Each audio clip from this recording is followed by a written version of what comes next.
Hello, this is Health with Ira, with your host, Irina Hidalgo. I am going to speak today about RSV. RSV is a pulmonary disease that takes the life of a lot of premature babies. But I had the experience when I didn't know what RSV was. I was in college and my son was 8 months old. I was working and at college at the same time, so he was in a daycare. My son Robert, he started developing some coughing and runny nose, so I took him to the hospital. In the hospital, the ER, they told me that he was okay, that everything was fine. That was a Tuesday, and they sent him home. On Thursday, I was working the night shift at the hospital, and my husband called me like around 7 p.m. and he told me that the baby had fever of 104, and I instruct him to give him Motrin. So the fever usually with Motrin, when it's so high, it goes down pretty fast. Like about a couple hours later, the fever is still high. In our culture, they're used to, when the kids have high fever, to give them a bath with cold water.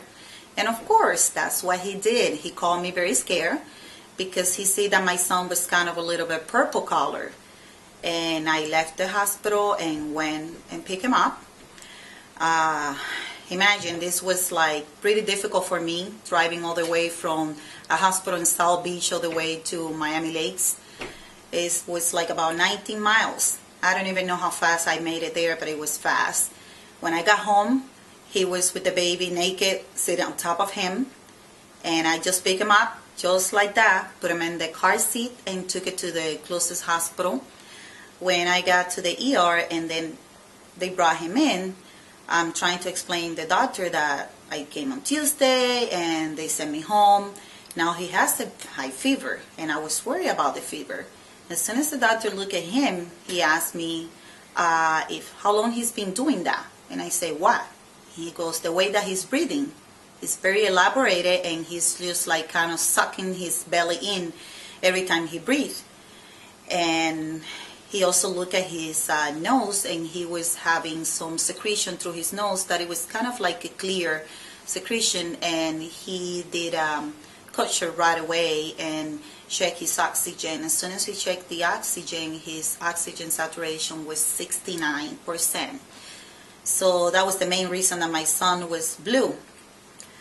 Now he's almost 18 years old. Every time I remember about this, I remember that the ear infection that he acquired was what saved his life. If he wouldn't have had that fever, we would have put him to sleep that night and he would have died overnight sleeping. His oxygen at that level was 69. Only God knows during the night what was going to become of him. Due to such a high fever, I ended up taking him to the hospital, and that was really saved the life of my son. Like I say, he's a grown kid, almost 18 years old now. I'm grateful.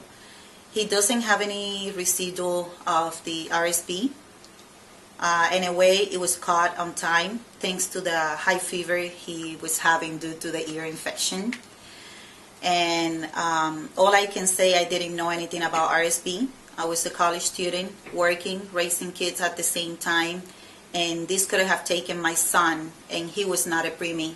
He was a healthy baby, fat, beautiful baby, and he still caught RSV.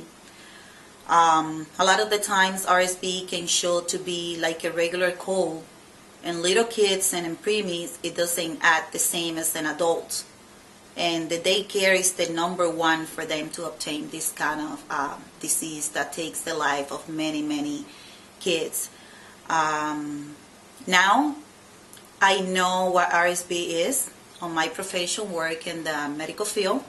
So I usually spend a lot of time in NICU, where I work with a lot of preemies, most of them with heart disease, but many of them with respiratory disease. So I see a lot of preemies with RSV, and if they're caught on time, you know, it's a good thing. but it's pretty tough for them to get out of it. But basically, my message with the story of my life, with my son and the RSV that he acquired when he was 8 months old, he was a perfectly healthy kid. So me to tell the parents, pay attention to the signs. Sometimes I work in the medical field. I'm not going to say not to believe in doctors, but pay attention to your kids. Only you know your kids. If something is wrong, do inform the doctor. Look at the signs. Go on the internet, read, and you may end up saving the life of your son or your daughter. I forever big thank you to that ear infection that he had. That's all I can say. Still, every time I think about it, what could have happened to him that night is breathtaking. I guess it was not meant for him to leave us at that moment.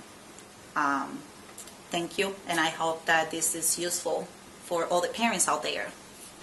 And again, my name is Irina Hidalgo. You are watching the Sasha Marina Show.